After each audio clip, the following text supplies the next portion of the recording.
space exploration has historically taken people from all different sort of backgrounds at the very beginning because no one really knew how to do space exploration. So you needed people from the military, you needed people who just understood all these different aspects because they weren't quite sure what they needed. They needed people from the biomedical industry and everything else.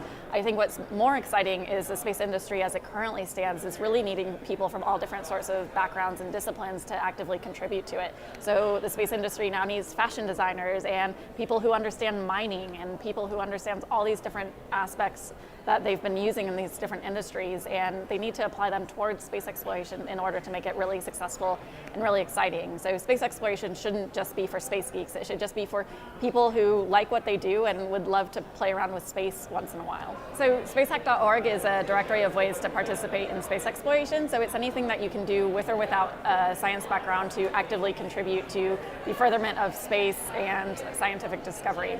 And Science Hack Day is essentially a 48-hour event in which scientists, designers, developers, and all different types of people get together in the same physical space to see what they can rapidly prototype with science in 24 consecutive hours. And so they just make amazing, weird, fun things. With Science Hack Day, I had organized a panel discussion at South by Southwest in 2010, and we were talking about how there was a lot of open science stuff already out there, but no one was really doing anything interesting with it.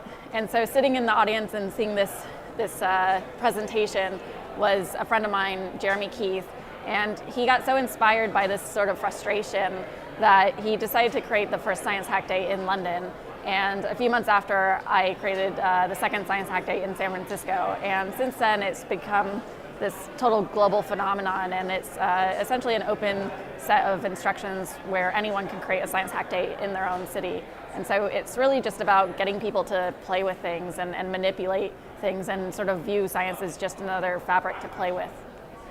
To me, the greatest potential of Science Hack Day is really to see it continue to grow around the world. I think with every year we've seen it sort of double in how many cities it reaches. So the first year there were only a couple events, the second year there was maybe 5 or so, and then so on and so on. And this year I think we have 16 events around the world, everywhere from Kenya to Ireland to we'll have some events coming up in Madagascar, Lebanon, Myanmar, all different places around the world, and it's just amazing to see it really grow and see people get so excited about making things with science in completely different countries and cities around the world.